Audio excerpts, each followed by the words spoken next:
So I'm drawn to the words of Jesus in Matthew's Gospel. He says, "Come to me, you who are weary, who are heavy burdened, and I will give you rest."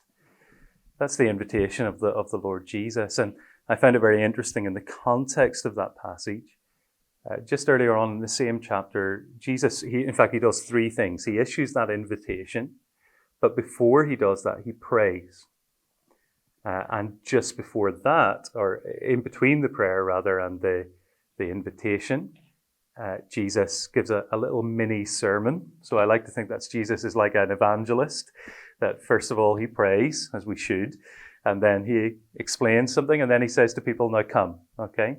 But the prayer that he prays is a prayer that is all about the sufficiency of Jesus, about himself, his sufficiency and his exclusivity, that the Father has given all things to him, and that he thanks God that these things have been revealed, the things of the kingdom, not to the wise and powerful, but to little children, which is a great reminder to us that, Jesus is giving us an insight into what's really going on.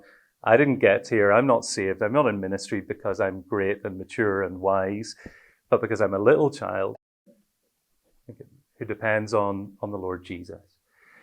And then Jesus explains to them a little bit more about this, about the purpose of God and how God has entrusted all things to him. And that's our confidence in ministry, that it's all about Jesus from beginning to end, that the only thing we really have to give to people is him. But of course, that's the greatest thing, and it's the only thing they need as well, that the wisdom they need is found in him. But we need to learn that ourselves. We need to model that. And then he says, come. And the come, I find this truly wonderful, that he doesn't say come and stop serving, come and stop ministering. He says, come to me, first of all. It's come into this trusting place of relationship with me. If you're weary, if you're heavy burdened, just come to me. And then he goes on and he says, take my yoke upon you. That yoke image is powerful. It has an Old Testament reference. It was an image of kingship. So you had the son of Solomon, King Rehoboam, who decided he was going to put a heavier yoke on people than his father had, even though his father's yoke had been heavy. And Jesus says, that's not the kind of king I am. Solomon and Rehoboam wanted to do the same. Solomon turned the people of Israel into forced laborers. Jesus doesn't do that. He says, come and walk with me.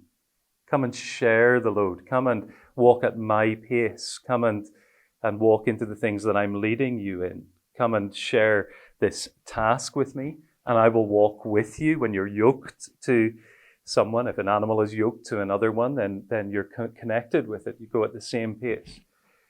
And he says, learn of me. And he says, learn of me because I am meek and lowly in heart. Which also tells us that Jesus' priority for us, even as we serve in his kingdom, is to know him and to become like him. It's our character. And so I would say, what does Jesus say to us? Well, he says, come and focus on character.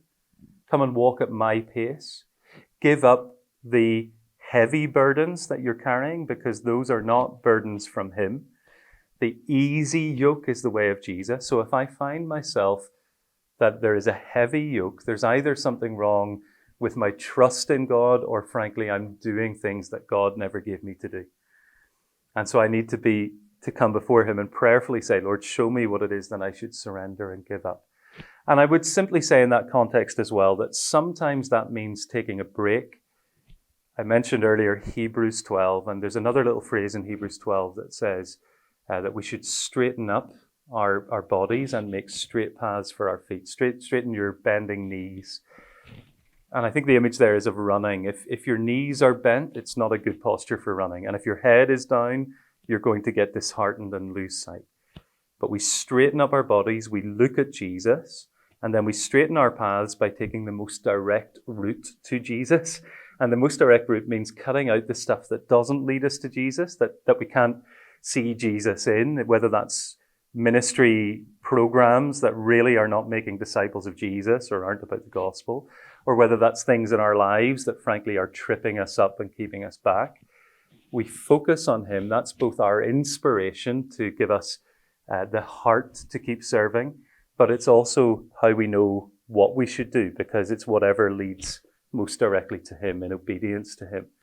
The plow, if you like, when we're yoked to him. So I'm mixing my pictures because Jesus is the destination, but he's also our partner on the journey. And so we plow a straight furrow because we're listening to his voice step by step with the Spirit, knowing what it is that God is giving us to do, and then knowing that it's leading to him. And I think that gives us both the hope and inspiration and also the wisdom to choose what we should do.